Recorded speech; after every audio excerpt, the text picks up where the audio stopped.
你是我爱你，主说你要牧养，喂养我的羊。主爱我比爱到底，主爱我比爱到底。我虽软弱，主能保守。主爱我比爱Sekali lagi dari awal.主爱我比爱到底，主爱我比爱到底。我虽软弱，主能保守。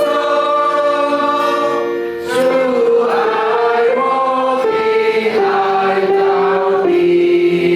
Dalam tanganmu seluruh hidupku tak akan goyah selamanya, tak akan goyah selamanya, tak akan goyah selamanya.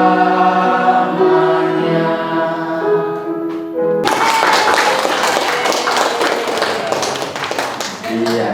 Tepuk tangannya belum semangat nih. Oke. Jadi Bapak Ibu kalau merasa psikolognya terganggu boleh nih. Boleh ke psikolog. Jadi hari ini yang merasa mungkin hidupnya terlalu banyak beban, sedikit kepo tentang profil dari Bapak dan Ibu di sini. Dan saya tertarik dengan Pak Gunnar sebagai Life Kids Indonesia. Berarti ini mengarah kepada anak-anak ya Pak. Dan ini nih ada anak-anak di sini. Mungkin Bapak boleh lihat anak-anak kita yang cantik-cantik dan ganteng-ganteng. Ganteng dua-duanya ke sini deh. Jangan terpisah gitu ya, boleh. Nah, ada nggak sih Pak yang Bapak mau sampaikan untuk anak-anak kita? Sebagai mereka yang mungkin ini yang di depan hampir semua kelas 6 nih Pak. Bentar lagi mereka udah SMP. Kalau Clara enggak Pak, dia masih kecil.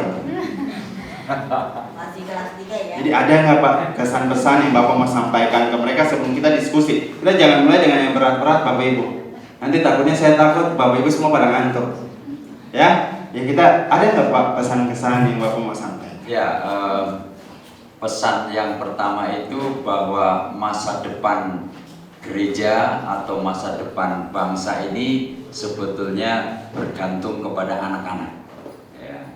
Jadi anak-anaklah yang nanti akan menjadi pemimpin-pemimpin. Kita kasih aplaus dari kepada anak-anak. Pemimpin-pemimpin yang ada sekarang ini dulunya adalah anak-anak. Maka pemimpin-pemimpin yang akan datang setelah mereka ini siapa? Ya kalian semuanya itu. Ya, maka saya percaya kalian akan menjadi orang-orang yang hebat. Sebetulnya Life Kids itu saya dirikan, saya terinspirasi dengan guru yang ada di Jerman. Guru yang di Jerman itu setiap kali dia masuk di kelas, dia langsung kasih kehormatan kepada anaknya. Selamat pagi anak-anak gitu.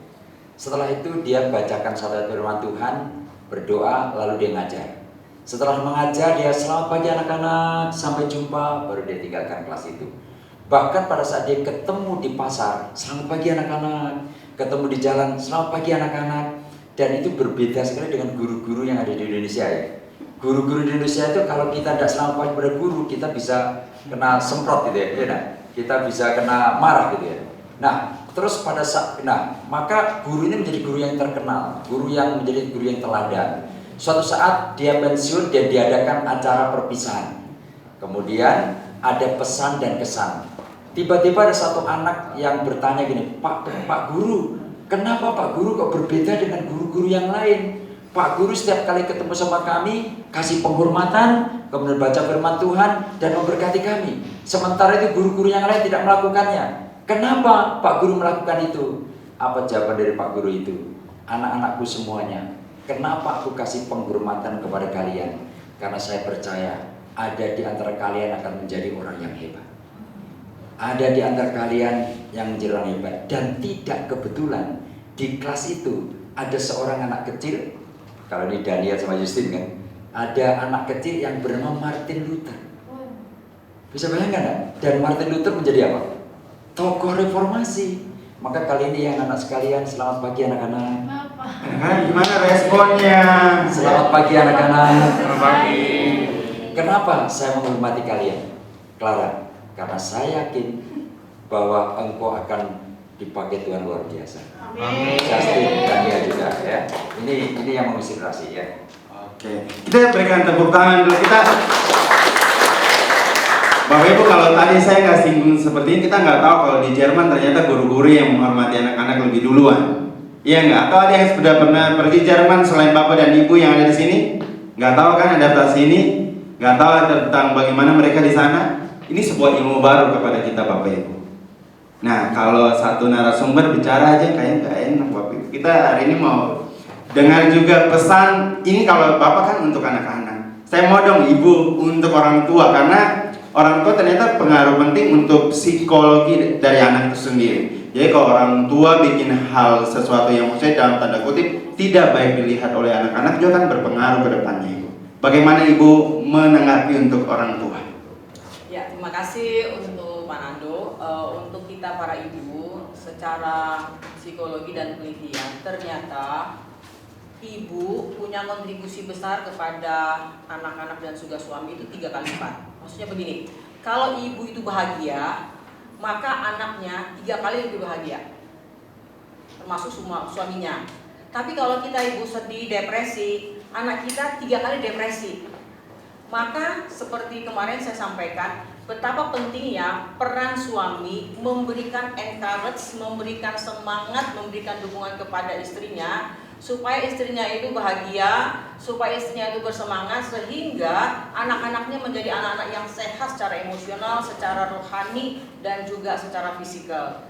Oleh sebab itu, para ibu, mari kita sebagai ibu adalah panggilan yang mulia, karena kita melahirkan anak-anak ilahi. Oleh sebab itu, betapa pentingnya kita banyak berdoa, kita selalu bersemangat, supaya anak-anak kita menjadi orang-orang hebat untuk Tuhan. Amin. Ada amin ibu-ibu semua. Amin ya. Nah, kita belajar jadi ibu dan juga orang tua yang baik untuk anak-anak kita. Nah, Bapak Ibu, ada satu quotes bilang gini, hidup itu penuh pertanyaan. Jadi kalau kita tidak bertanya hari ini, kita rugi. Ya Bapak Ibu, setuju? Setuju. Harus setuju ya. Apa yang saya bilang sini setuju aja dulu. Kalau di luar nanti baru kita pikirkan 2 kali. Ya? Bisa. Nah, kita sudah 2 hari kemarin kita sudah belajar, baik itu sesi 1 dalam firman Tuhan, bahkan seminar yang Ibu lakukan kemarin. Ada tentang kasih Tuhan dalam keluarga, bagaimana kita nyatakan kasih. Kita sudah belajar juga tentang perkembangan kemarin, bagaimana psikologi anak itu dibentuk dari umur yang paling awal sampai kita menentukan atau menemukan jati diri kita. Nah, pada saat ini Bapak Ibu, kita akan diskusi sama-sama Ibu dan Bapak. Kita memulai mungkin dari saya. Biar kalau saya bisa buka, pasti saya yakin semua nih sudah mulai ada pertanyaan. Saya nggak tahu nih muka-muka tegang ini karena memang sudah takut pertanyaan saya mau bilang, atau saya dimarahin nggak sama Nando gitu. Ya, jadi kemarin Pak Bu, saya sudah ada satu pertanyaan kepada Bapak duluan Pak. Ini kemarin kita juga ada meditasi dan saya sama orang-orang tua itu berdiskusi tentang hal ini. Nanti kalau mungkin Bapak jawab, Ibu mau tambah juga boleh. Tentang orang baik Pak. Kan kita mau lakukan hal baik kan, terkadang zaman sekarang tuh orang yang kita mau tolong pun belum tentu dia benar-benar butuh Pak. Contoh, kalau kita lihat di TikTok Pak, itu TikTok itu sekarang media sosial paling besar Pak. Jadi apapun kita bisa lihat di sana. Kalau Bapak Ibu lihat ada pengamen itu jalannya pincang Bapak Ibu. Tapi ketika di video dia di belakang layar, ternyata dia punya mobil. Dia naik mobil Bapak Ibu. Nah terkadang situasi seperti itu tuh membuat kita dilema. Saya mau tolong nggak ya? Saya tolong orang ini, tapi apakah ketika saya tolong ini saya benar nggak?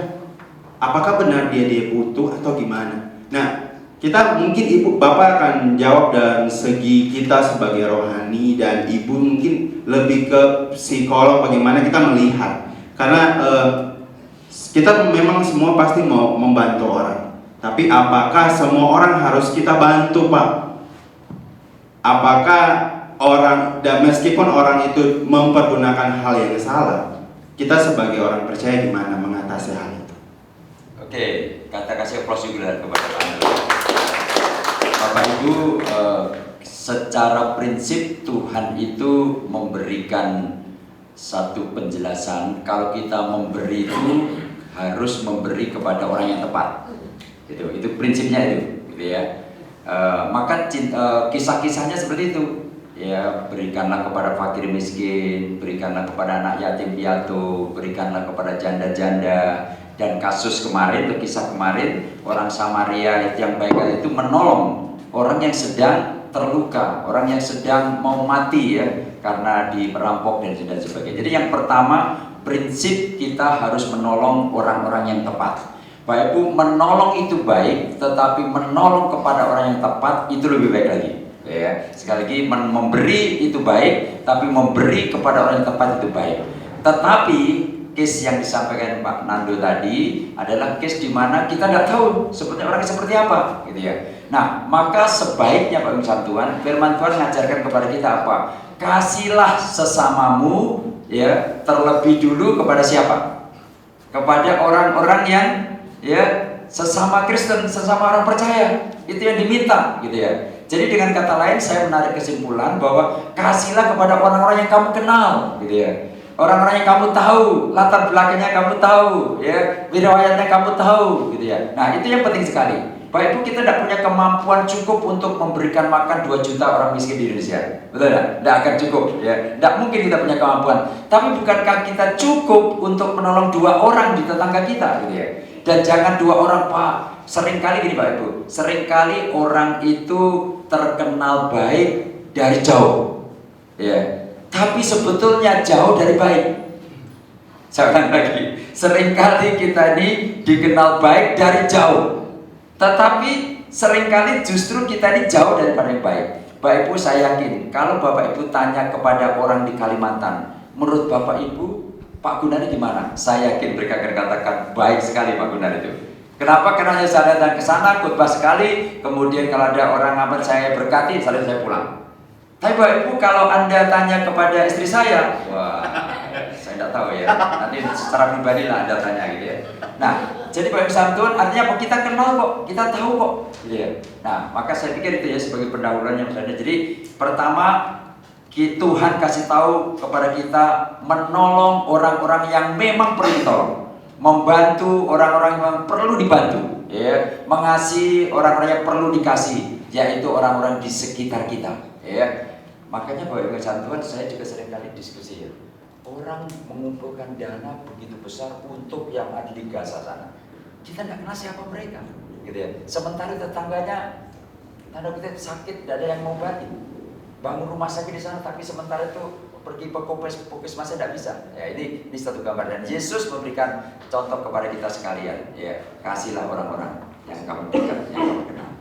Oke, kita berikan tepuk tangan Bapak Ibu. Artinya ternyata kita dapat pencerahan lagi dan lagi. Sekarang kita mau dengar dari gagasan Ibu bagaimana Bu untuk kita. Ya, saya tambahkan sedikit aja. Dalam psikologi itu ada namanya psikologi peran. Jadi apa yang tadi disampaikan, sebenarnya dia berperan sebagai orang yang lumpuh atau sebagainya itu. Lalu orang yang berperan seperti tadi itu dengan proses waktu akhirnya ketahuan, dan memang kan ketahuan dan di balik layar. Oleh sebab itu memang kalaupun kita memberi, ya seperti tadi kata Pak Pendeta, memberilah karena ya kita peduli sama orang itu. Tapi dengan proses waktu ya akhirnya ketahuan juga. Tetapi pemberian kita tidak pernah sia-sia karena kita memberi karena Tuhan. Dan memang kita hidup di masyarakat yang berperan. Bukan seperti itu sebenarnya, tapi dia berperan untuk kepentingan dirinya sendiri. Terima kasih. Oke Bapak Ibu, jadi kita dapat satu statement baru, memberi karena Tuhan. Ya, jadi saya dan Bapak Ibu lakukan hal yang baik bukan menunjukkan bahwa saya orang kaya, saya bisa, atau saya lebih cukup, tapi tidak sebatas itu saja. Tapi karena kita memberi, karena kita punya Tuhan yang ajarkan kita tentang hal itu. Nah, dari saya sudah nih Pak. Nanti mungkin sesi-sesi terakhir saya akan tanya lagi. Tapi kalau saya tanya terus kayak kurang enak. Jadi kayak kita bertiga suruh mereka keluar gitu. Tapi saya mau tanya Bapak Ibu teman-teman yang hadir pada saat ini. Saya berikan kesempatan mulai dari sekarang. Sebelum Mas Nando Oke, Pak. kasih kesempatan, saya lupa waktu saya dirikan live itu ada motonya.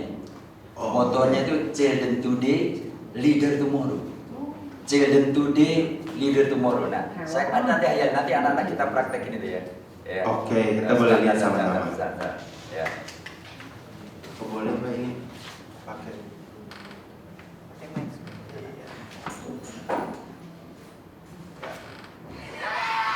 Nah, lihat aja.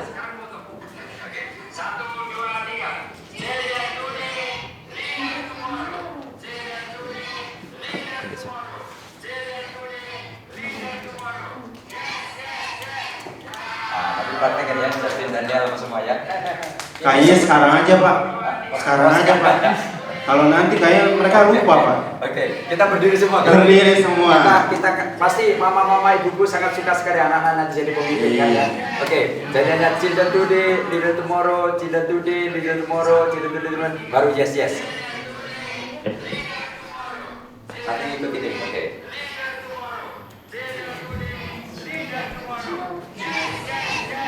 Oke, 1, 2, 3.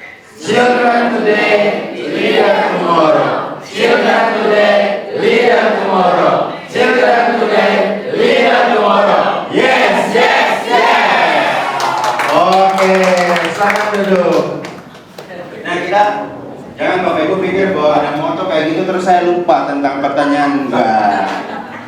Ya, boleh saya kasih waktu untuk Bapak Ibu teman-teman yang mau. Nggak hanya bertanya ya Bapak Ibu, oh cari semua langsung. Karena berdiri, nggak harus bertanya Bapak Ibu. Ada yang Bapak Ibu mau sharing. Clara juga boleh tanya. Iya Clara, ya boleh teman-teman Bapak Ibu, saya persilakan. Oke, silakan boleh maju ke depan perkenalkan nama. Karena saya yakin Bapak dan Ibu mungkin lupa ingat meskipun udah tahu tapi kayaknya juga ya. Baik Bapak Ibu, nama saya Ceria. Ceria. Iya. Pantas ceria terus ya. Ya, pertanyaan saya di sini tentang saya tertarik meditasi yang tadi pagi. Meditasi tadi pagi tentang penghapusan hutang. Ya, penghapusan hutang kepada orang-orang miskin pada saat di orang Israel ya. Pada tahun yang ke-7 gitu kan. Nah, menjadi pertanyaan saya ini kisahnya itu tentang Tuhan memberikan hukum kepada orang-orang Israel untuk menghapus utang saudara-saudara mereka ya, karena untuk menyeimbangkan kembali ekonomi mereka pada saat itu.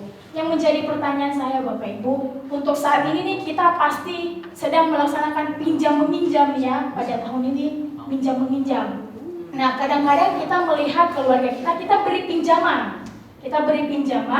Contohnya saat kita meminjam, orang tersebut ada saja alasan bahwa tidak ada uang, padahal sudah ada batas bahwa bulan depan saya akan ganti, seperti itu contohnya. Tapi dia tidak membayar. Nah, bulan ke depan dia kesusahan lagi, dia datang lagi ke kita meminjam uang. Nah, bagaimana sikap kita terhadap orang tersebut kepada orang yang meminjam seperti itu? Nah, saya tadi di dalam Alkitab bahwa ada penghapusan hutang. Apakah kita sebagai orang Kristen bagaimanakah sikap kita? Apakah kita menghapus juga hutang saudara-saudara kita yang sudah meminjam kepada kita? Bagaimana kita menyikapinya? Tapi kalau saya lihat baca Alkitab dalam Mazmur dikatakan bahwa orang yang meminjam dan tidak bisa membayar itu orang fasik. Nah, bagaimana kita sebagai orang percaya menyikapi orang-orang seperti itu? Begitu. Iya. Kita minta ibu yang biasa ngurus uang. Baik, terima kasih. Kalau dari sudut psikologi dulu ya, Nah, psikologi itu melihat orang melalui perilakunya. Makanya psikologi itu ilmu yang mempelajari proses mental dan perilaku manusia. Jadi kalau ada orang yang datang kepada kita meminjam uang, maka kita yang punya uang atau yang didatangi, kita juga harus bijaksana. Kita tanya, pinjam uang untuk apa? Gitu kan? Karena ada orang meminjam uang antara dua, keinginan dan atau kebutuhan. Kalau kebutuhan, misalnya beli beras atau bayar sekolah anak, itu yang memang rutin setiap bulan. Tetapi kalau keinginan, pinjam uang mungkin untuk jalan-jalan, pinjam uang untuk shopping dan sebagainya. Sudah kan? Jadi kita tanya dulu. Kalau dia katakan untuk kebutuhan, kalau itu memang teman kita juga tanya bagaimana kamu mengelola keuangan dan sebagainya. Apapun setelah dia sampaikan, tidak salah kita memberikan namanya psikoedukasi. Kita memberikan penjelasan, oke, saya kasih. Nah, saya dengan suami saya, kita memang sudah punya role, punya aturan, kita tidak meminjamkan uang, tetapi kita memberi saja, seperti itu. Nah, kalau sudah kita jelaskan ya ini kita kasih, sebab itu benar sekali. Kemarin saya di tempat lain juga punya case seperti itu. Waktu orang itu pinjam, dia sangat memelas, dia sangat-sangat membuat kita tersentuh, tuh kan? Lalu ketika waktunya sudah disepakati akan dikembalikan bulan depan, tanggal 1 misalnya, kita tunggu sampai tanggal 7 pun dia nggak kasih kabar. Jadi kita berubah menjadi pengemis. Yang tadi kita meminjam, kita jadi pengemis. Kita telepon dia, kadang-kadang teleponnya nggak diangkat, ya kan? Kadang-kadang kita datang ke rumahnya nggak ada dia. Jadi terbalik bener tuh, ya, terbalik bener. Oleh sebab itu, dengan kejadian seperti tadi, seperti saya katakan bahwa kita juga punya pengalaman seperti itu, makanya kita memutuskan tidak memberi pinjaman, kita kasih saja. Dan kalau itu terjadi kepada saudari, maka untuk nextnya kita tidak lagi lakukan, dan apa yang sudah kita berikan lepaskanlah dengan punya pandangan bahwa Tuhan akan buka berkat mengembalikan kepada saya. Nah, seperti itu. Oleh sebab itu mungkin kepada kita juga di sini, jangan kita memberi pinjaman, lebih bagus saya kasih. Nah, mungkin dia pinjam 500.000, tapi kita bilang saya ada uang ini 300.000 udah untuk kamu aja. Nah, itu dia. Kurang lebih seperti itu yang saya kasih masukan. Terima kasih. Oke, bahkan dengar-dengar sekarang tuh peminjam tuh lebih kejam daripada yang meminjam, Bu. Iya, jadi ini jadi ilmu juga untuk Bapak Ibu semua ya. Sebelumnya saya penanya apakah puas atau ada tanggapan, saya persilakan. Ya, saya puas. Oke. Tapi misalnya nih ya, kita sebagai Puas tapi itu yang ini yang saya mau. Bukan, ada pertanyaan lain maksudnya. Oh. Kan, apakah dalam kekristenan kita sebagai orang Kristen, kita boleh nggak membuat surat perjanjian kepada orang atau tidak? Dan yang kedua, apakah kita boleh menambah bunga kepada orang peminjam atau tidak? Wah, ini agak-agak ya berat-berat dikit ya Pak. Berarti kita Oke. Nanti bisa Pak Gunnar bisa tambahkan. Saya pernah punya pasien, dia punya rekan kerja, dia kasih uang 300 juta kepada rekan kerjanya dan juga ada hubungan dengan saudara. Waktu pengembalian, orang itu menghilang. Lalu saya tanya, apakah waktu itu ada hitam atas putih? Dia katakan nggak ada, karena saya kenal. Nah, kalau sudah jumlahnya seperti itu, memang harus ada hitam atas putih. Tetapi kembali lagi, kalau saya diperhatikan dengan orang seperti itu, saya lebih mengarahkan dia ke bank saja. Pinjam uang aja sih Bang. Karena masalah uang, kita bisa jadi bermusuhan. Ya, dengan saudara dekat kita sekalipun. Lalu saya juga pernah ada orang pinjam uang pada saya, tapi dia punya cincin emas. sistem gak ada. Enggak, bukan. Dia punya cincin emas. Saya bilang begini, kalau kamu pinjam uang itu menyangkut harga diri. Lebih bagus cincinmu kamu jual, kamu beli seperti kamu dan kamu lebih bergengsi daripada kamu pinjam uang. Nah itu nasihat saya. Jadi kalau saya ketemu sama orang, saya nggak siapa dia. Kalau misalnya di rumahnya ada motor 3, terus dia pinjam uang, saya bilang lebih bagus kamu jual motormu. Kamu lebih bergengsi. Kalau pinjam uang itu nggak enak loh, ya. Jadi kita harus punya harga diri sebagai seorang pribadi, apalagi sebagai orang Kristen. Kurang lebih seperti itu pandangan saya.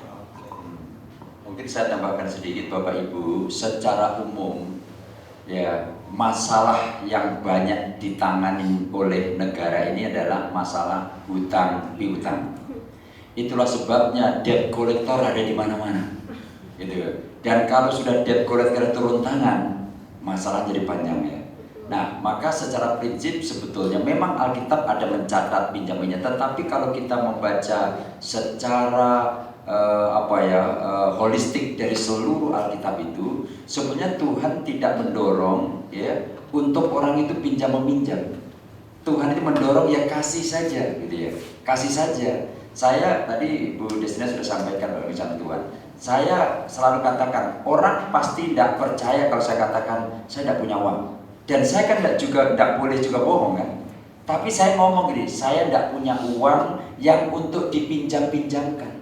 Memang saya tidak punya kas khusus ini uang untuk dipinjamkan, saya tidak punya.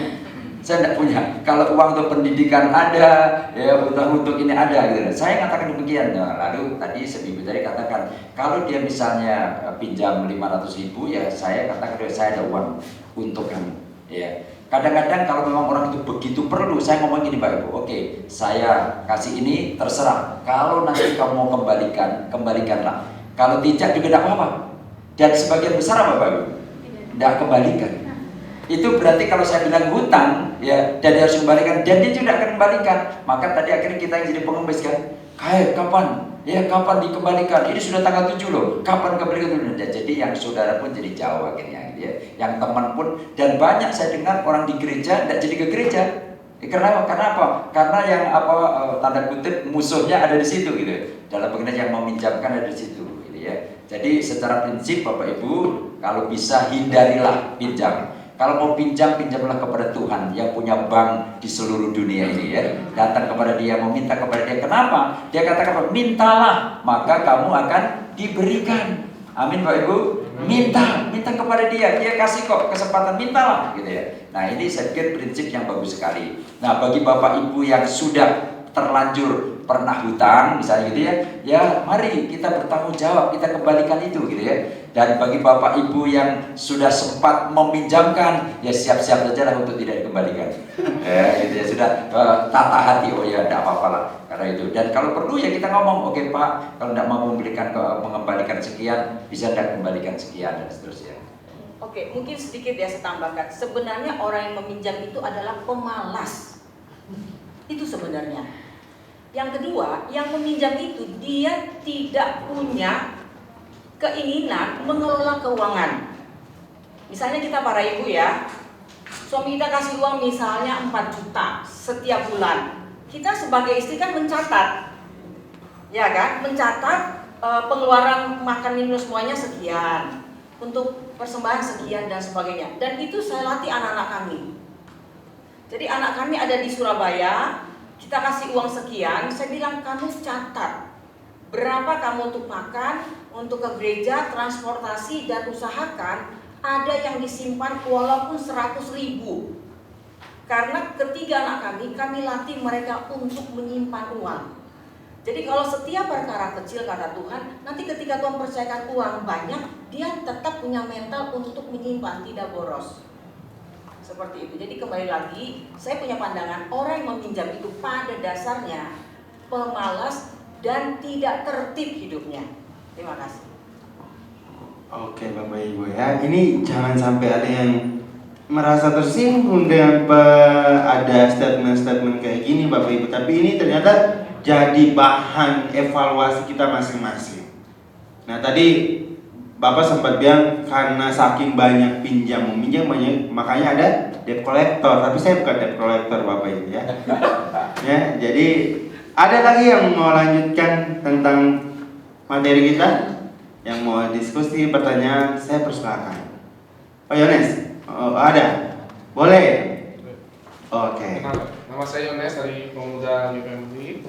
Jadi mungkin saya mau nanya tentang mungkin pergumulan anak-anak muda ya, misalnya kayak jodoh. Ya. Waduh, iya.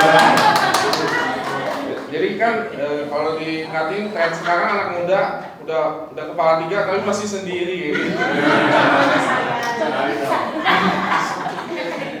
Jadi mungkin pergumulan saya bukan saya saja tapi banyak orang gitu. Mungkin ada tips and trick buat dapat jodoh dari Tuhan gitu.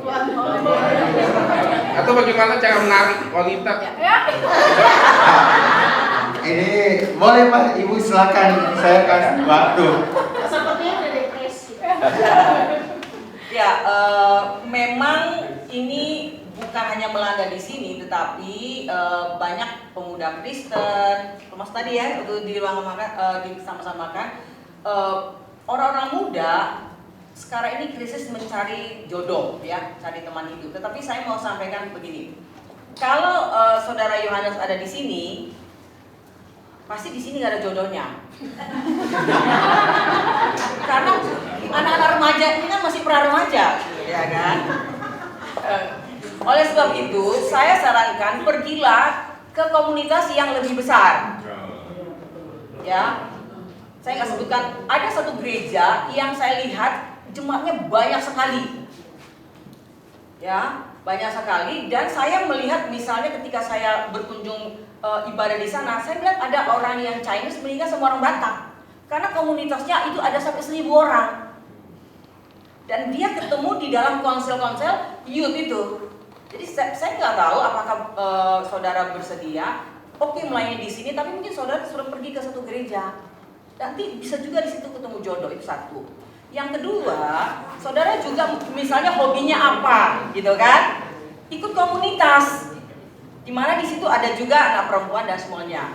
Namun basicnya saudara perlu berdoa. Saya dengan suami saya ini, saya dari Medan, dia dari Jawa Timur. Tapi kok bisa berjodoh? Nah ini kan juga satu question mark juga kan. Nah saya ketemu suami saya ketika saya mengajar di Setia. Nah dia ada di sana. Jadi kadang-kadang Tuhan mempertemukan kita di tempat di mana kita melayani. Seperti itu. Maka dimulai dengan doa. Tuhan, pertemukan saya dengan jodohku. Seperti itu. Jadi bisa juga Anda ketemu di komunitas gereja, tapi mungkin ada tamu yang datang ke sini. Nah, terus itu dia nanti dan sebagainya seperti itu. Namun kembali lagi basicnya kita sebagai anak-anak Tuhan harus menikah dengan orang yang seiman dengan kita dan juga dia sudah lahir baru. Kalau tidak, orang Kristen tanpa Yesus itu sama seperti mayat. Berikutnya lagi, pernikahan Kristen akan melahirkan anak-anak ilahi. Ya, itu dia. Itu yang saya mau sampaikan. Mungkin Pak Tunar bisa menambahkan. Ya, pertama saya akan terus berdoa ya. Bapak Ibu, kalau 10 tahun yang lalu kita mendengar ada orang menikah, kita tanya, kamu kenal dari mana? Dari Facebook. Kita langsung, oh bisa ya? Tapi zaman sekarang, tanya saja Bapak Ibu, begitu banyak kan? Tahun yang lalu saya memberkati seorang wanita usia 31 tahun, prianya itu 36 tahun menikah. Ketemu di mana? Komunitas, tapi komunitas media, tapi media yang sudah selektif. Media yaitu orang yang di situ adalah orang yang sudah 25 tahun ke atas dan punya pekerjaan semuanya, bukan mahasiswa, ya, tapi orang punya dan selektif lagi itu adalah orang-orang yang percaya sama Tuhan. Jadi ada orang yang mengatur gitu sehingga anggotanya itu begitu. Jadi waktu kita masuk anggota pun diseleksi gitu ya, orang-orang dan mereka boleh ketemu, boleh ngapain dan sebagainya. Nah akhirnya dia menikah ini. Saya tanya, kamu kenal sebelumnya? Belum kenal sebelumnya. Waktu dia sudah mulai connect begitu, ya dikasih kesempatan ketemu, ngobrol dan sebagainya gitu ya. Kemarin saya baru pergi ke Kupang bersama dengan Ibu Destrina. Nah kami punya teman baik di sana. Putrinya Bapak Ibu sedang engage ya, sedang mau tukar cincin atau apa ini dengan seorang anak dari Amerika, dari Texas, saudara, ya, dari Texas. Dan ini anaknya Pak Pendeta. ketemunya dari mana? Dari Facebook, gitu ya. Dari Facebook gitu ya. Memang ini pasti tidak menjadi yang utama ya untuk ketemu di situ gitu. Tetapi saya pikir nanti ke sebagian besar kan orang lebih banyak temannya di handphone kan daripada teman real gini kan. Coba cek saja ini WA-mu berapa saja, ada puluhan ratusan juga itu, betul kan? Atau apa saja nomor kontak di situ kan? Kalau saya sih orang kantor doang sih. Orang kantornya nanti ditambah lagi lah ya orang-orang.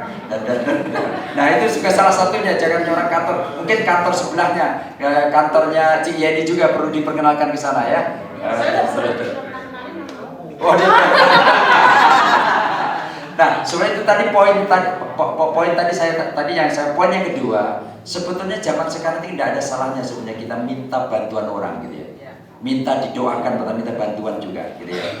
Saya sebetulnya usia menikah untuk ukuran orang Jawa sini sudah terlambat. Saya menikah umur 33 tahun.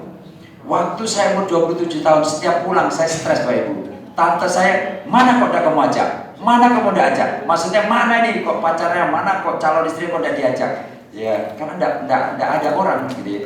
Terus ya tadi Ibu Destri ceritakan pada akhirnya kami ketemu di sana lah gitu ya. Jadi akhirnya apa? Ada orang sebetulnya kalau usia tertentu dan kita belum punya pasangan, sebetulnya yang struggling bukan hanya yang bersangkutan. Orang-orang di sekitar pun juga tanya-tanya kan, kapan ini? Teman-teman Mas Nandu pun juga tanya, kapan ini? Maka tidak ada salahnya sebenarnya kita berdoa khusus betul. Saya yakin Tuhan bisa mempertemukan ya kita dengan orang yang tepat. Ya, itu saja ya.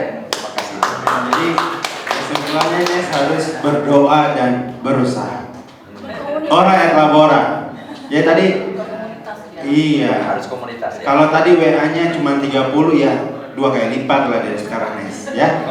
Oke. Puas Nes, gimana, ada tanggapan? Ya, sangat puas. Sangat puas, tinggal melakukan. Oke, saya lanjut, kita boleh ke Bapak Ibu, saudara-saudara yang lain. Ada adik-adik mungkin yang bertanya. Oke, silakan. Waktu boleh maju ke depan kali kok. Oke, maju ke depan. Ya, salam kenal, saya Niki. Saya nggak tanya soal jodoh. Wah. Gitu. Ya, oke. Jadi kan selama ini kan saya pernah membaca sebuah hal ya, misal gambar atau apa, saya menangkap bahwa kehidupan manusia itu ada 3 fase. Anak-anak remaja, yaitu mereka itu punya waktu, punya tenaga, uangnya terbatas. Betul. Oke. Dewasa pemuda punya uang, punya tenaga, waktunya terbatas. Betul. Yang lansia punya uang, Punya waktu. punya uang, punya waktu, tenaga yang terbatas. Betul. Yang menjadi pertanyaan saya Ya. mau ada 2 pertanyaan nih untuk Bapak Guna dan Ibu Destri. Iya. Ya. Kan kalau kita melihat dari 3 fase waktu manusia ini, kalau kita mau menyatakan kasih Tuhan, ini saya ke Pak Guna dulu ya. Kan apakah kita membatasi seperti itu? Misalnya untuk anak-anak kan uangnya terbatas nih. Bagaimana cara yang bisa kita gunakan kalau memang ternyata kan kebanyakan mungkin uangnya memang terbatas untuk anak-anak, dan untuk pemuda yang karena waktunya terbatas gitu. Maksudnya saya mau nanya, wujud kasih nyata yang bisa kita lakukan untuk kita yang di golongan usianya seperti itu apa aja? Oke, itu untuk Pak Gunar, untuk Ibu Destri. Masa saya ingin tanya, apakah secara psikologis memang hal itu benar adanya dan bagaimana kita harus menyikapinya? Apakah kita pasrah memang ya itu tuntutan hidup? Oke, terima kasih. Oke, kita berikan aplaus dulu. Ya, kita aplaus dulu ya. Bapak Ibu, saya akan memberikan satu prinsip. Tuhan itu menyuruh kita melayani Dia dengan apa yang kita punya. Tuhan tidak ingin kita melakukan sesuatu yang kita tidak miliki, kita tidak punyai. Kalau anak-anak remaja tidak punya uang, ya jangan melayani dengan uang, tidak punya uang. Ya, tapi kalau punya tenaga, ya pakailah tenaga itu, gitu ya. Kalau punya waktu, ya pakailah waktu itu, gitu ya. Demikiannya waktu kita dewasa, gitu ya. Waktu dewasa, mungkin memang benar-benar lembur tidak punya waktu, Pak, saya tidak punya waktu. Tapi kan kita bisa memberi, ya dengan apa yang kita punya, ya dengan apa yang kita punya, gitu ya. Dengan juga waktu kita sudah lansia, pasti kalau kita punya tenaga suruh ikut retreat kemana-mana udah tidak kuat lah saya. Tapi mungkin kita masih punya waktu, kenapa tidak berdoa? Terus sebabnya saya pernah menghadiri satu persekutuan doa pagi di GKJNB ya dulu ya, GKJ Mangga Besar. Bapak Ibu, ada kira-kira 60 orang, maaf saja, semua lansia. Semua orang lansia, yang anak muda tidak ada, gitu ya. Yang anak muda tidak ada. Jadi saya datang ke sana yang paling muda pada waktu itu. Nah, kenapa? Mereka punya waktu. Yang waktu itu dipakai untuk berdoa, menjadi pendoa syafaat. Maka kalau kita perhatikan pendoa syafaat itu mestinya orang-orang lansia. Mungkin tidak cocok kalau untuk anak muda ya. Walaupun anak muda harusnya juga melakukan yang sama, gitu ya. Saya akan coba kasih ilustrasi begini. Ada seorang anak ya remaja begitu diminta oleh Pak Pendetanya, kamu bantu-bantu di gereja dong. Ya, kamu bantu di gereja. Jawabnya, Om, saya masih sekolah, saya mau fokus sekolah dulu, gitu ya. Nanti kalau saya sudah selesai sekolah, barulah saya akan membantu pekerjaan Tuhan, gitu ya. Kemudian setelah dia selesai sekolah, ya ditanya oleh Pak Pendeta itu, kamu kan sudah selesai sekolah, ya, tolong dong bantu pelayanan dong. Apa jawabannya? Om, saya lagi sibuk mencari pekerjaan. Nanti kalau saya sudah punya pekerjaan, saya bantulah pekerjaan Tuhan. Kemudian dia dapat pekerjaan. Waktu dia dapat pekerjaan ditanya lagi, kamu sudah dapat pekerjaan loh, kenapa tidak melanjutkan? Om, ini kami banyak sekali lembur, bahkan bosku itu menyusahi ke sana kemari. Nanti kalau saya sudah settle semuanya, barulah saya melayani pekerjaan Tuhan. Nah, setelah settle semuanya, ditanya lagi oleh Pak Pendeta, kamu sudah settle pekerjaanmu? Iya Om, tapi saya mau usaha sendiri Om. Nanti kalau saya sudah usaha sendiri dan usaha saya baik, barulah saya punya waktu banyak. Saya kan tinggal serahkan aja kepada karyawan, saya bisa bisa banyak waktu. Dan ternyata dia sudah punya usaha. Nah setelah punya usaha ditanya lagi, kamu sudah punya usaha loh, kenapa tolonglah melayani Tuhan? Apa jawabannya? Om, tapi saya mau buka cabang Om. Ini kan baru di jembatan besi, saya mau buka cabang di daerah dan sebagainya. Kemudian terkenal, dia pada akhirnya dapat cabang dan sebagainya. Singkat cerita saudara kesan Tuhan, ya pada akhirnya dia sakit karena begitu sibuknya. Ya. Lalu apa yang dikatakan oleh Pak Pendeta? Ya. Kan tidak mungkin pada layani Tuhan, ini masih terbaring di rumah sakit. Biasanya dia akhirnya kalau Pak Pendeta minta maaf, saya harus melayani Tuhan. Dan dia masih janjikan, nanti kalau saya sembuh, saya akan melayani Tuhan. Ya, jadi pikirkan baik-baik. Itu yang saya katakan apa ya? Tadi pertanyaan tadi bagus gitu ya. Maka itu akan dipatahkan dengan satu kalimat, sekarang ini apa yang bisa kita lakukan, mari kita melayani. Apapun yang kita, jangan tunggu nanti, jangan tunggu besok. Apalagi kalau nantinya orang Jawa, besoknya orang Jawa itu tidak pernah ketemu itu. Ya, enggihnya orang Jawa tidak pernah ketemu. Apa yang bisa? Kalau kamu bisa sekolah minggu, bisa bikin pujian di sekolah minggu, lakukan itu. Tidak usah tunggu setelah sekolah nanti. Kalau bisa berdoa di sekolah minggu, lakukan itu. Dan pemuda juga demikian. Ya, Tuhan memberkati.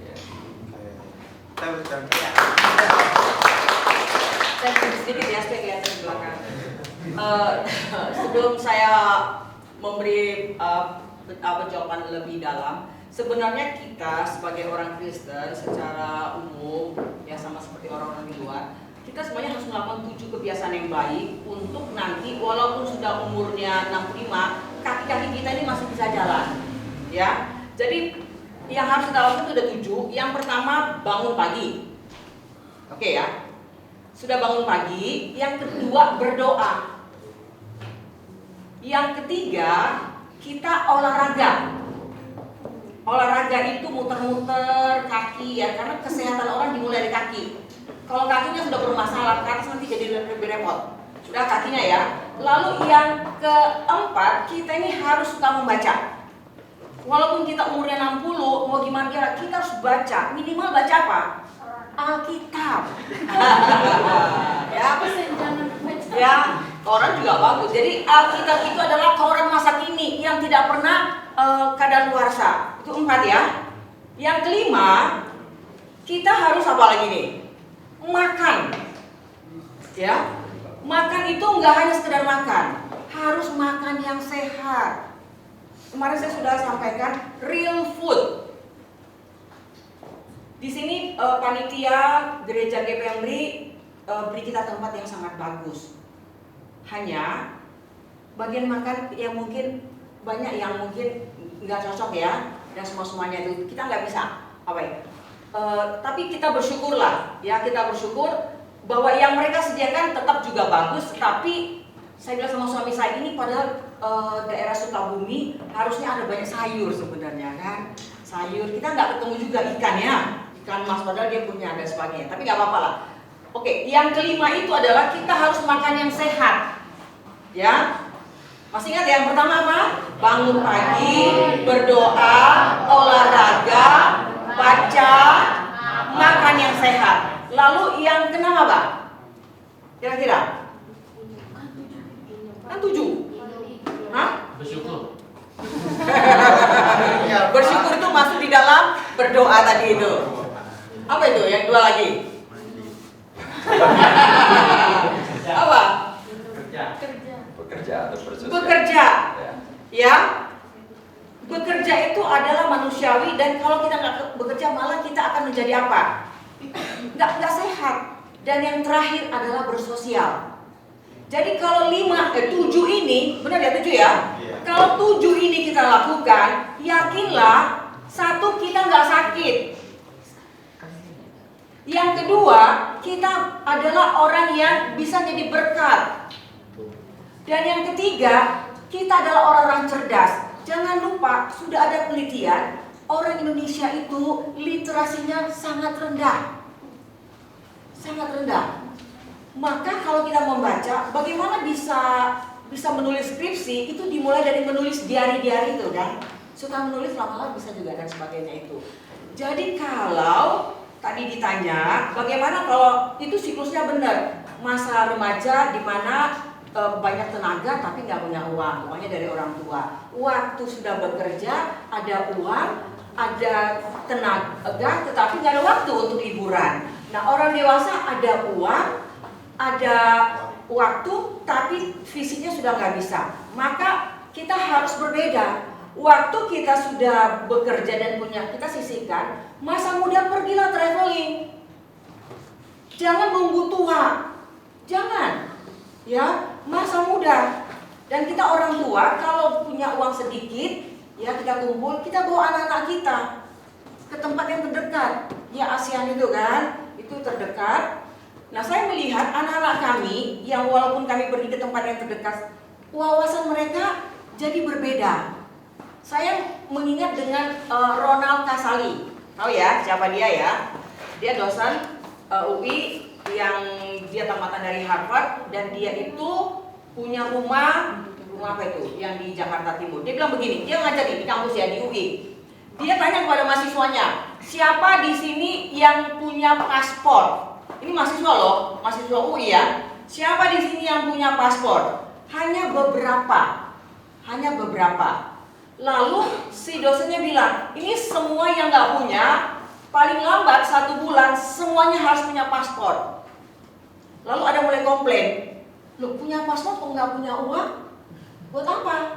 Nah gitu kan. Nah disinilah pentingnya saudara mulai kreatif. Kalau orang punya paspor, nah mulai dia menabung kan. Dan sekarang banyak anak-anak mahasiswa bisa menghasilkan uang melalui konten-konten kreatif itu. Bisa. Ya apalagi dari ini kan, kita orang Chinese ini kan. Karena saya belajar tentang kenapa orang Chinese itu berhasil. Karena saya ikut satu kelas namanya itu kewirausahaan. Karena orang Chinese bilang kalau dia punya untung sedikit, dia tidak menggunakan untuk beli kebutuhan dia. Dia akan tabung. Untuk modal lagi, untuk modal sampai benar-benar. Nah setelah itu baru dia gunakan. Itu sebabnya negara China kan luar biasa. Ya kan sekarang mereka punya uang banyak, mereka keliling seluruh dunia dan sebagainya. Malah orang Amerika yang sekarang uangnya itu kan banyak utang dan semua itu. Tapi balik lagi untuk menjawab tadi, jangan nunggu punya orang masa tua. Jadi misalnya gini saja, waktu masih muda, misalnya saudara ini Nando, ini kan ada selerinya kan, ada berkat Tuhan, dikumpul dalam setahun pergi sendiri ke Singapura, pergi ke Malaysia, pergi ke Bangkok. Nah itu dia. Lalu 2 hari kumpul-kumpul, pergi keliling Eropa. Semuanya bisa. Yang penting niat, kita doa. Kurang lebih seperti itu. Ya, jadi silakan pergilah. Ya, pergi kumpul aja sedikit. Gak usah setiap itu, mungkin aja setiap tahun aja pergi ke luar negeri bisa kok. Bisa, nanti cari tiket malam-malam jam 12 gitu kan. Dan sebagainya. Kurang lebih itu yang saya kasih masukan. Kalaupun misalnya masih kurang, silahkan bertanya lagi ya. Terima kasih. Oke, Niki, apakah terjawab? Oke, jadi PR untuk kita semua yang belum punya paspor, ayo buat paspor ya. Oke. Nah, kita lanjut di sesi terus. Kita masih ada waktu 4 jam lagi Bapak Ibu. Ini jangan leha-leha. Ayo saya persilakan waktu untuk teman-teman Bapak Ibu yang masih mau bertanya. Oke, silakan. Ya. Boleh di depan Ricky. Ya, Di depan, saya mau tanya mengenai lanjutan tadi. Yang tadi contoh cerita kan ada singgung soal utang dan piutang ya. Apalagi tadi ada singgung soal bunga ya. Saya penasaran sih kalau dari sisi kekristenan itu bunga itu diperbolehkan nggak sih? Misalnya kita pinjemin orang, tapi kita mintain bunga. Cuman bunga aja yang masuk akal mungkin 2% atau 3% lah per tahun mungkin gitu. Apakah boleh atau enggak? Atau kalau misalkan nggak boleh, apakah secara tertulis di Alkitab apakah ada yang menjelaskan itu? Terus yang pertanyaan kedua, ini udah beda topik sih. Saya mau tanya kalau yang pertanyaan kedua, misalkan kan kita kan belajar tentang nyatakan kasih Tuhan kan. Poin pentingnya kan kita mengasihi Tuhan, kemudian mengasihi sesama. Nah, saya mau tanya kalau misalkan kita di dalam posisi kita saat ini sedang membenci seseorang, atau mungkin kita merasakan kayak kita diperlakukan tidak baik, bagaimana caranya kita bisa memaafkan dan bisa menyatakan kasih Tuhan itu? Karena kan maksudnya kalau ketika kita benci seorang kan nggak mungkin bisa ya, kita nggak bisa menunjukin kalau kita gitu ya. Itu sih pertanyaan dari saya. Oke, terima kasih. Mungkin saya jawab yang pertanyaan yang kedua itu tentang mengampuni Pak Ibu. Ada TikTok juga tidak salah itu. Dia katakan demikian, orang yang membenci atau orang yang dendam atau orang yang tidak melepaskan pengampunan itu seperti orang yang minum racun untuk dirinya sendiri tapi berharap orang lain meninggal. Ya, sekali lagi ya. Jadi seperti kita minum racun sendiri tapi berharap orang yang menyakiti tadi itu dia meninggal. Kan tidak mungkin kan? Kenapa? Dendam itu sebetulnya menjadi racun bagi kita diri kita sendiri. Sedangkan kalau kita melepaskan pengampunan, itu sebenarnya jadi obat bukan hanya orang yang menerima pengampunan daripada kita, tetapi juga menjadi obat bagi kita sendiri, gitu ya. Jadi sama-sama sembuhnya. Maka pada saat kita membenci atau kita mendendam, kita harus segera melepaskan itu, gitu ya. Nah, lalu bagaimana? Kita harus mengingat bahwa Tuhan pun mengasihi kita, Tuhan pun mencintai kita, Tuhan pun mengampuni kita, gitu ya. Nah, kemudian berkaitan dengan tadi hutang piutang tadi, di Tangerang itu saya kenal baik, ada satu pelayanan namanya Dian Mandiri kalau tidak salah. Nah, itu memang khusus untuk meminjamkan jumlah uang tertentu kepada pengusaha-pengusaha UKM gitu ya. Itu sampai miliaran dan itu lembaga itu dari Amerika. Nah, itu diadakan di sana dan ini pelakunya adalah semua adalah orang Kristen, anak Tuhan. Banyak juga penginjil-penginjil yang di situ. Nah, saya tidak tahu persis bagaimana ngitung bunganya, tapi yang jelas itu bunganya sangat kecil sekali. Kenapa? Karena tujuannya sebenarnya adalah meminjamkan uang itu, terus kemudian pengurusnya selalu ketemu orang itu seminggu sekali minimal, kemudian mendoakan usahanya. Bahkan ada banyak di antara mereka yang pada akhirnya percaya kepada Tuhan gitu. Jadi meminjamkan ya uang, ya bunganya sangat kecil sekali, tetapi juga bisa pada akhirnya bisa memberitakan Injil kepada orang-orang pengusaha UKM itu ya. Jadi saya belum belum membaca secara khusus bagaimana kalau membungakan dan bunganya harus berapa gitu ya. Tapi memang sebaiknya kalau kita tadi saya sudah bilang kalau bisa jangan meminjamkan, dikasih saja. Tapi kalau terpaksa meminjamkan, ya kalau bisa tanpa bunga. Kalaupun ada bunganya ya sedikit sekali saja. Itu saja ya, hal praktis ya. Baik, mungkin juga saya tambahkan tentang meminjam tadi. Kita harus bertanya, dia meminjam untuk usaha atau untuk beli beras, nah gitu kan. Jadi kalau untuk beli beras ya memang pasti kita nggak akan memintakan bunga. Tetapi kalau dia, oh saya mau buka usaha jualan nasi uduk, kamu pinjam uang dong saya 1 juta gitu kan, nanti saya bisa nyicil dan sebagainya. Dan memang dia lakukan begitu, saya pikir nggak salah kalau misalnya kita satu kenakan misalnya nanti bunganya itu ya 50.000 misalnya aja contoh kan, dan dia lakukan is okay, nggak salah kok. Apa bedanya dengan bank? Ya kan?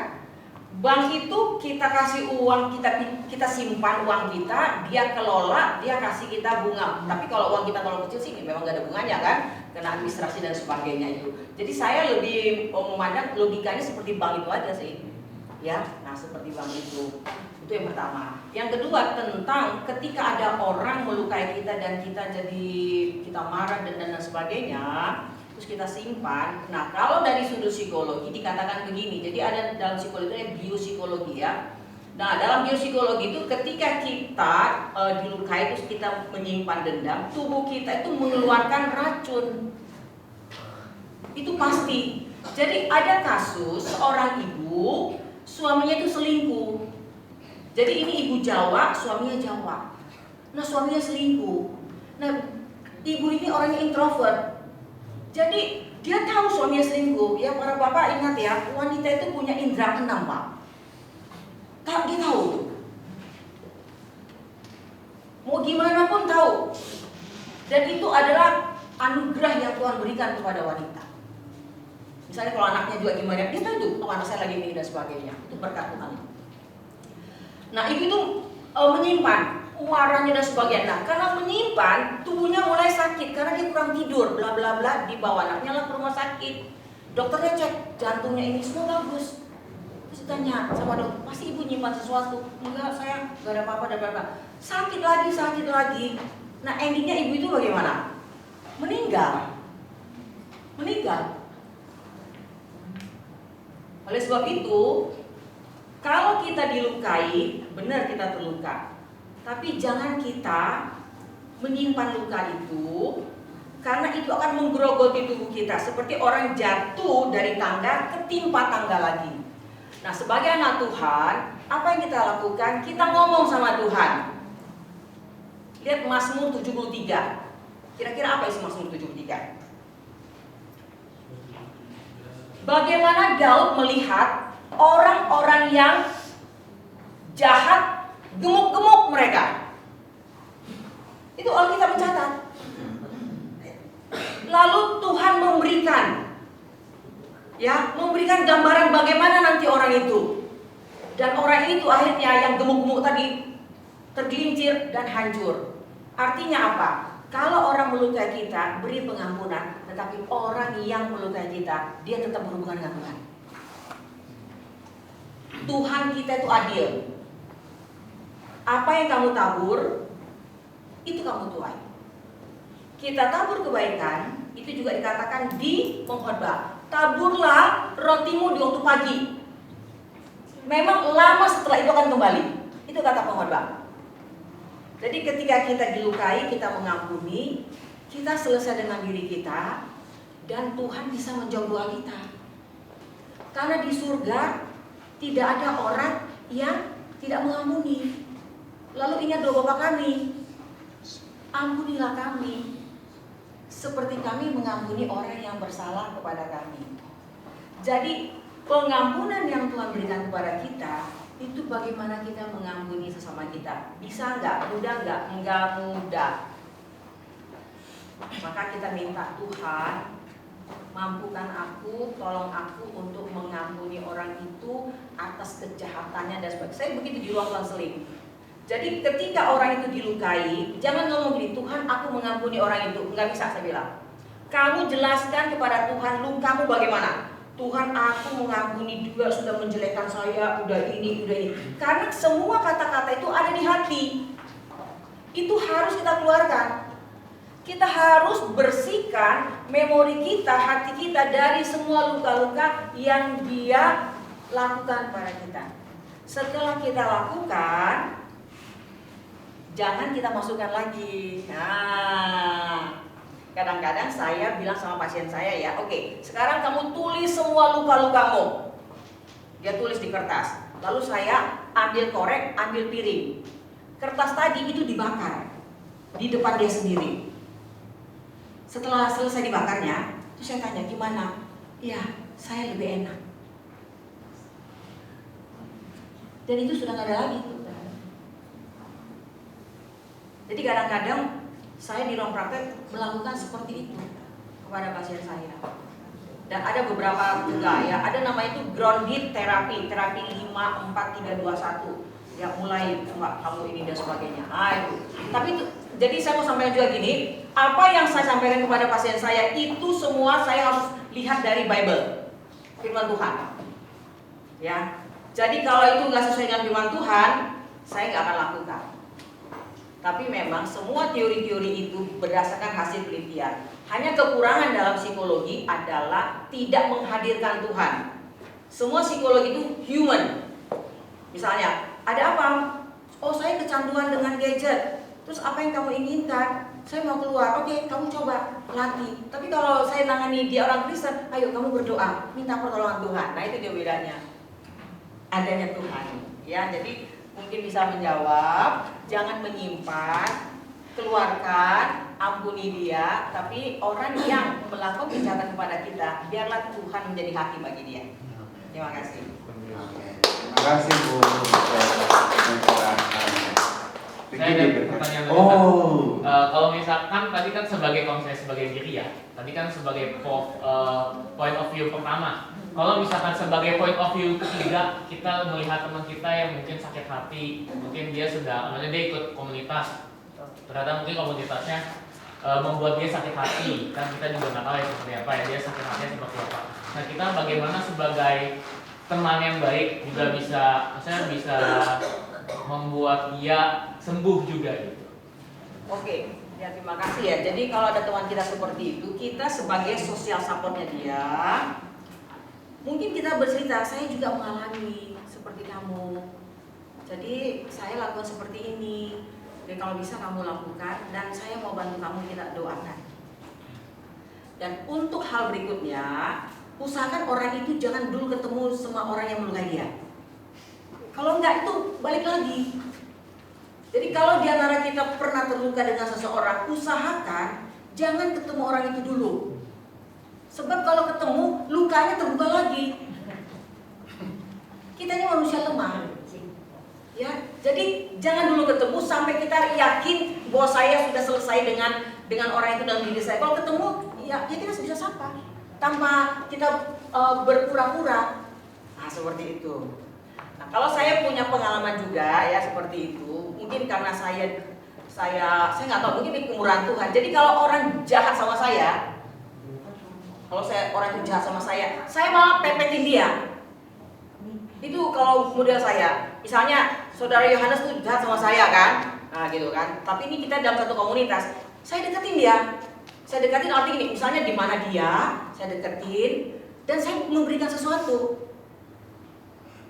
Kalau di kampus saya dulu, orang itu jahat sama saya lihat dia di mana ya? Oh, dia di situ makan gitu kan? Saya makan. Sebelum dia selesai bayar, saya sudah bayar. Apa yang terjadi? Orang itu sampai hari ini baik sama saya. Jadi kasih itu menutupi apa? Menutupi dosa. Coba deh. Kalau ada yang jahat deh, coba deh. Kalau ada jahat, deketin dia, kasih sesuatu. Bu, ini kemarin saya dari sana ada pisang nih dari Sukabumi. Percayalah, sampai kapanpun dia akan gak jahat lagi sama kita. Coba deh, saya sudah lakukan itu. Tapi itu memang mereka nggak sama dengan saya, orang Muslim kan. Malah saya lebih bersemangat, saya deketin. Terus misalnya, tolong dong ini saya ada papernya belum selesai gimana? Saya kasih. Ini nih, oke, kamu kerjakan ini. Atau di dalam kelompok, dia nggak ngerjain, saya kerjain. Setelah itu dia jahat nggak sama saya? Nggak jahat lagi loh. Jadi kasih itu membuat orang itu memandang kita jadi lain. Nah itu aja lah. Ya itu yang sederhananya. Terima kasih. Oke Bapak Ibu. Kita lihat bahwa ternyata mengasihi dan mengampuni merupakan satu paket yang utuh. Saya kunci pertanyaan semua hari ini, Bapak Ibu. Semua yang kita terima hari ini bisa kita lakukan dan kita renungkan itu dalam kehidupan kita. Di akhir kata, saya mengucapkan terima kasih Bapak Ibu sudah meluangkan waktu untuk kita sama-sama retreat dan juga talk show kita pada pagi menjelang siang hari ini. Dan biarlah pelayanan Bapak Ibu dimanapun berada, dalam keluarga, pelayanan, pekerjaan selalu diberkati Tuhan. Amin. Bapak Ibu, kita berikan aplaus. Di akhir dari talk show hari ini saya buat pantun. Mau Bapak Ibu? Nanti tinggal bilang cakep seperti biasanya ya. Bisa? Bisa. Ke 5G Resort di Sukabumi. Ingin retreat bersama-sama. Sekian talk show hari ini. Kiranya menjadi berkat untuk kita semua. Kita semua akan berdiri Bapak Ibu. Kita semua bersyukur untuk hari ini. Dan kiranya semua yang hadir pada saat ini mendapat pelajaran, mendapat hikmat, dan dapat teguran juga supaya kita berubah dalam Tuhan. Ya.